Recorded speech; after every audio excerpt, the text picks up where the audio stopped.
And this is an urgent task now, because the world is changing rapidly.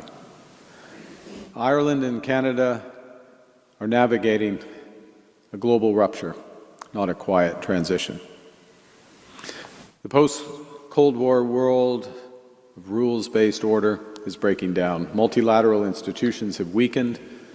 Economic integration, from which we have benefited, is being weaponized. The international trading system, which we've relied upon for decades, is under threat. And at the same time, new technologies from artificial intelligence to cyber and quantum are changing the nature of war, the structure of economies, and the possibilities of human advancement. Climate change is no longer a warning, it's here. Last month, as you know and you felt, Ireland experienced its hottest May on record.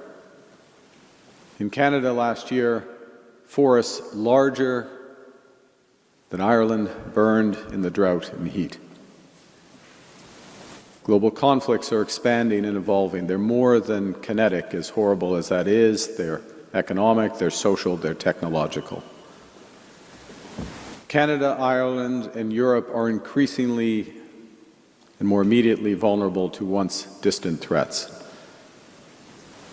And I suggest that amidst this change, amidst this disruption, Canada, Ireland, and Europe can be pivotal, powerful, and purposeful, a force for good. Pivotal because we are the most connected region in the world, to each other and to others.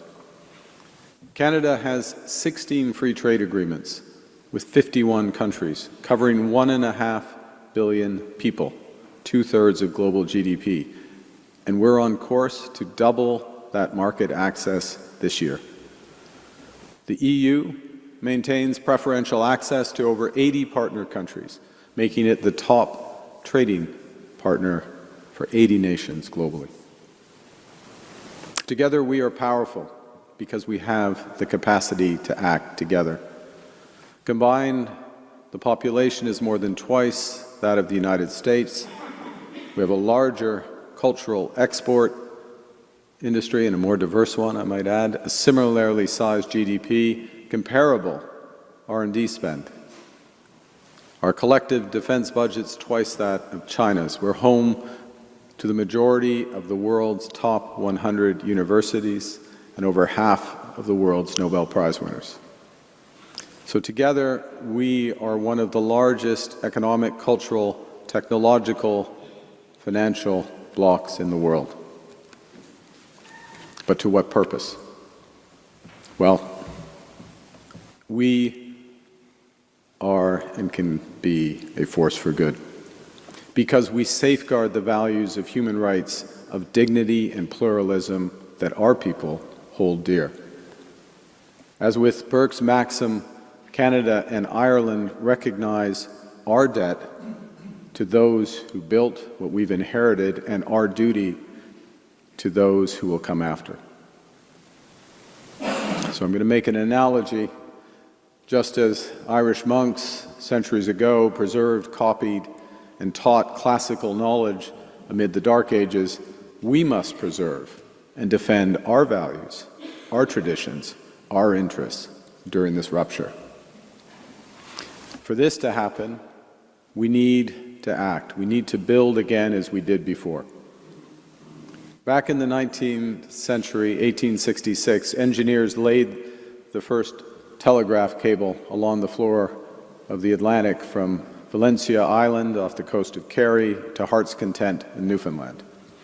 It was considered wildly ambitious, it was hugely expensive at the time, and all previous attempts had failed, but it pushed the boundaries of what was possible.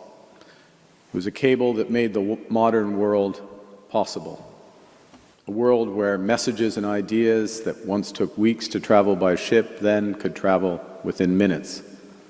We're now in a position where the 6 million printed volumes in Trinity College Library, the accumulated knowledge of centuries, in the time it takes me to finish this sentence, the entire contents of this library will have passed back and forth across the ocean more than 40 times.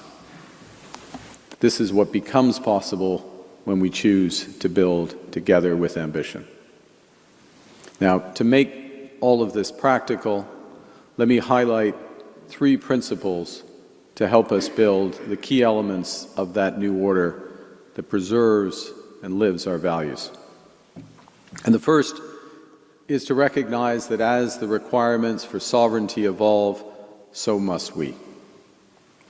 Right now, many countries, ourselves included, are concluding that they must develop greater strategic autonomy. And the impulse for that is understandable. Because when the rules no longer protect you, you must protect yourself. And a country that cannot feed itself, fuel itself, or defend itself has few options. But in the 21st century, the economic security and prosperity of our countries extends far beyond food, conventional energy, and security, as important and as fundamental as these are. Today, sovereignty requires reliable access to semiconductors, to space-based communications. It requires unhindered access to artificial intelligence, the latest models for protection as well as knowledge creation, critical minerals, payment systems, clean energy technologies, vaccines. Now, because over decades, governments and businesses prioritized efficiency over resilience, we all have developed supply chains and trading relationships that create dependencies that can turn economic integration from an advantage, which is what it was, into subordination. And so Canada's strategic imperative is to build sovereign capabilities and resiliencies in these key areas. That starts at home. We're fast-tracking $1 trillion of investment in energy, AI, critical minerals, new trade corridors. We're investing to double our clean electricity grid. We're investing in quantum. We're building our food security. But we recognize a second principle, that building true sovereignty cannot be achieved in isolation. It requires diversification. It requires partnership. And so we are focused on building a dense web of connections, said another way, ad hoc coalitions that work issue by issue with partners that share enough common ground to act together. And that's why Canada was the first non-European country to join the EU's Safe Defence Procurement Program. It's why we've signed 20 new economic and security agreements over 5 continents in the past year. It's why we're championing efforts to build a bridge between the Trans-Pacific Partnership and the European Union, something that would create a trading bloc of 1.5 billion people, a rules-based trading bloc of 1.5 billion people.